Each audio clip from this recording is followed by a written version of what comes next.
Morning students, BST में chapter 7 चल रहा है। 7th चैप्टर कंपनी निर्माण। अरे क्या बीमारी है? 7th चैप्टर कंपनी निर्माण चल रहा है। इसमें 3 कार्य हमने कल देखे थे। व्यवसाय के अवसर की पहचान करना, संभाव्यता का अध्ययन,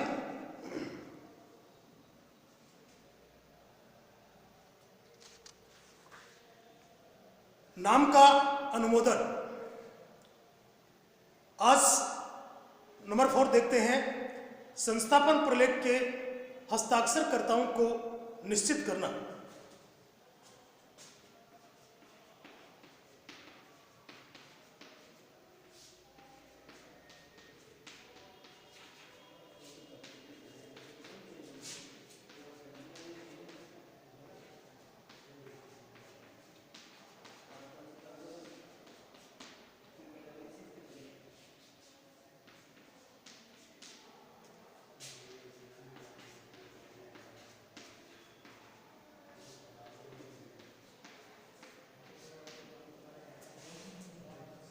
संस्थापन प्रलेख के हस्ताक्षरकर्ताओं को निश्चित करना।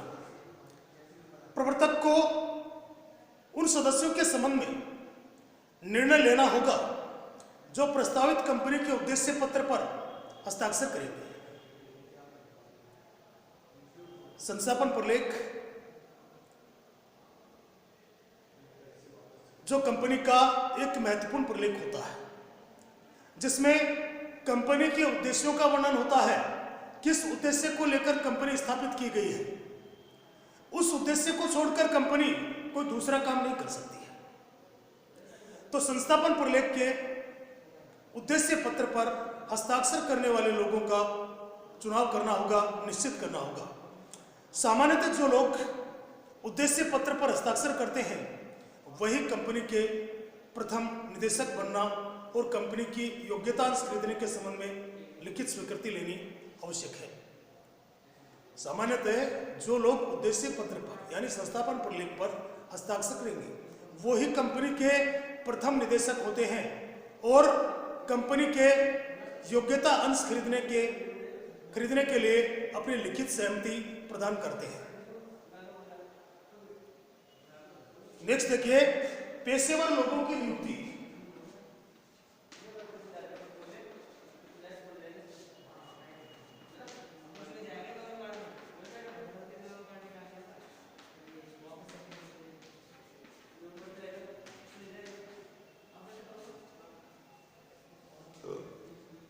पेशेवर लोगों की नियुक्ति।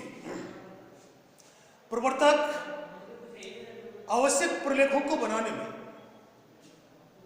प्रवर्तक आवश्यक प्रलेख बनाने के लिए जो कंपनी रजिस्ट्रार के पास जमा कराने होते हैं उनकी सहायता करने के लिए बैंकर्स, ऑडिटर्स, सीए आदि लोगों की नियुक्ति करते हैं। एक कंपनी के रजिस्ट्रार के पास एक विवरणी भी जमा करानी होगी जिसमें अंशधारियों के नाम, उनके पते, उनके द्वारा क्रय किए गए अंशों की संख्या लिखी होगी। इसे आवंटन विवरणी कहा जाता है। कितने अंश आवंटित किए गए, किस किस को आवंटित किए गए, उनके नाम, पते, उनके आगे क्रय किए गए अंशों की संख्या यानी आवंटित अंशों की संख्या, ये लिखकर रजिस्ट्रार को जमा करानी होती है, जिसे आवंटन विवरणी कहते हैं। नेक्स्ट देखिए, आवश्यक प्रलेख तैयार करना।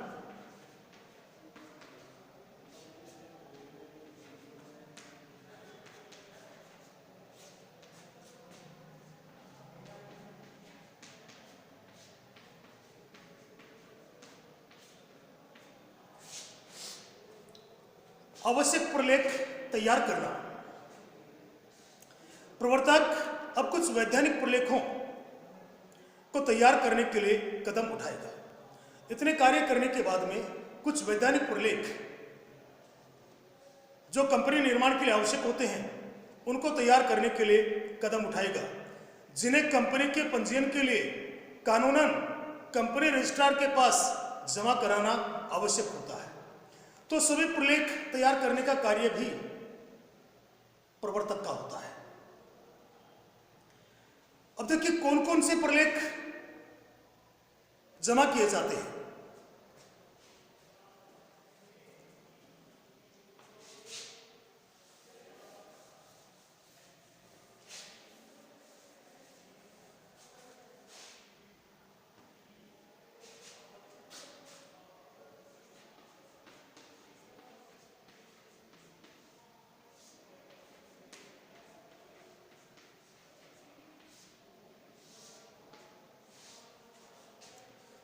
आवश्यक प्रलेख कौन कौन से होते हैं जो रजिस्ट्रार को जमा कराए जाएंगे। नंबर 1, संस्थापन प्रलेख।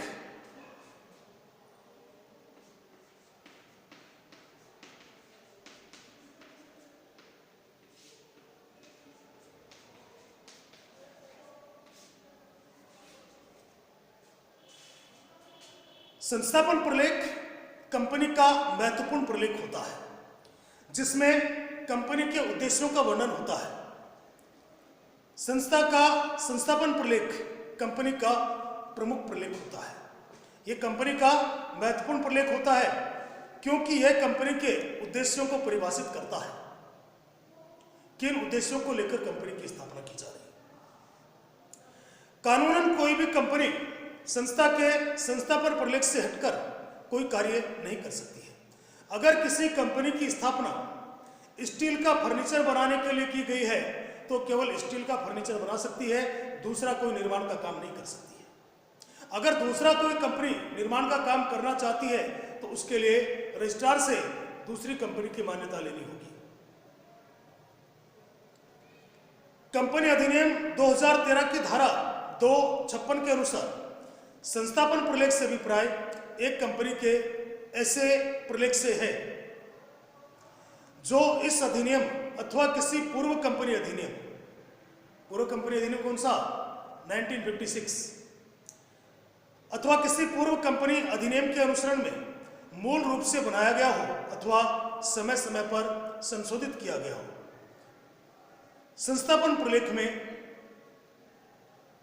विभिन्न धाराएं होती हैं। संस्थापन प्रलेख में कई धाराएं होती हैं, कई खंड होते हैं। कौन कौन से खंड होते हैं देखिए। नंबर 1, नाम खंड।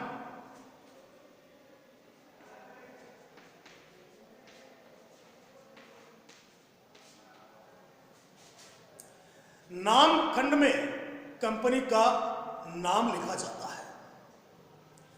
इस धारा में कंपनी का नाम दिया होता है जिससे कंपनी जानी जाएगी और जिसका अनुमोदन रजिस्ट्रार ने पहले ही कर दिया है। आपने पहले पढ़ा था प्रवर्तक के कार्यों में नाम का अनुमोदन। प्रवर्तक 3 नाम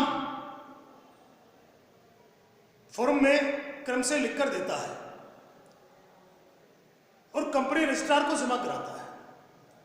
रजिस्ट्रार अगर उस नाम से कोई कंपनी नहीं है तो उस नाम से कंपनी का नाम रखने की इजाजत प्रदान कर देता है। तो इस नाम खंड में कंपनी का नाम दिया जाता है, नाम लिखा जाता है जो रजिस्ट्रार ने पहले ही स्वीकृत कर दिया है। दूसरा देखिए, पंजीकृत कार्यालय खंड।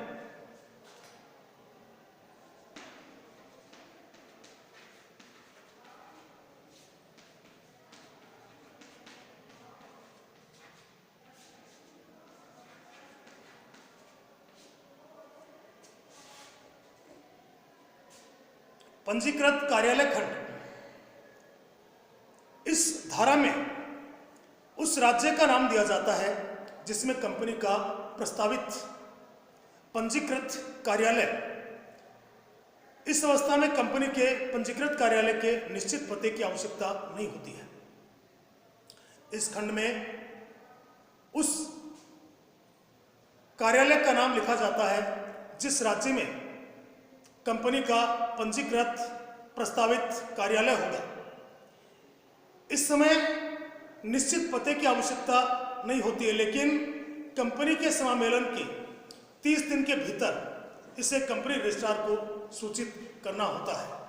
30 दिन के अंदर समामेलन के बाद 30 दिन के अंदर रजिस्टर्ड कार्यालय की पते की सूचना रजिस्ट्रार को प्रेषित करनी होती है।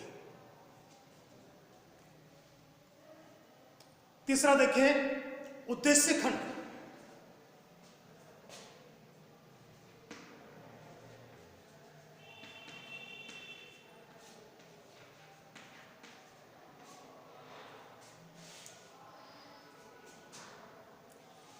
यह खंड संस्थापन प्रलेख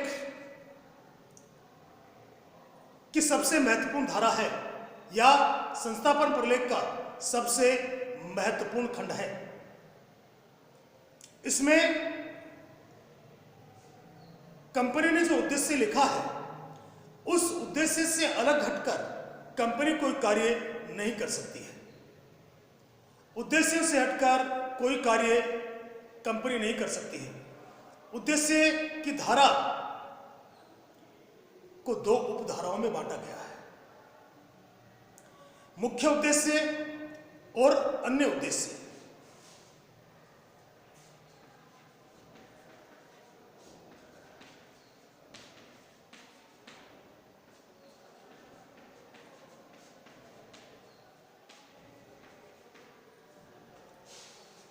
मुख्य उद्देश्य और अन्य उद्देश्य। देखिए, मुख्य उद्देश्य, इस उपखंड में उन मुख्य उद्देश्यों को सूचीबद्ध किया जाता है जिनको लेकर कंपनी का निर्माण किया गया है। यानी इस खंड में कंपनी के उस मुख्य उद्देश्य को लिखा जाता है जिसको लेकर कंपनी की स्थापना की गई है। कोई भी कंपनी कार्य जो कंपनी के प्रमुख उद्देश्यों को प्राप्त करने के लिए आवश्यक है अथवा सहयोगिक है, न्याययुक्त माना जाएगा, भले ही उपखंड में स्पष्ट रूप से इसकी व्याख्या नहीं की गई हो। ऐसा कोई भी कार्य जो कंपनी के प्रमुख उद्देश्यों को प्राप्त करने के लिए आवश्यक है, उसकी चर्चा भी यहां की जाती है। अन्य उद्देश्य देखिए, जिन उद्देश्यों को प्रमुख उद्देश्यों में शामिल नहीं किया जाता है उन्हें अन्य उद्देश्य कहा जाता है। जैसे यदि कंपनी चाहती है कि इस उपखंड में सम्मिलित व्यवसाय को करे, उसे या तो विशेष प्रस्ताव पारित करना होगा अथवा साधारण प्रस्ताव पारित कर केंद्रीय सरकार से अनुमोदन कराना होगा। तो उद्देश्य खंड महत्वपूर्ण खंड होता है जिसमें कंपनी के उद्देश्य लिखे जाते हैं। आज इतनी चर्चा करेंगे, बाकी कल की क्लास में देखेंगे। Okay, thanks.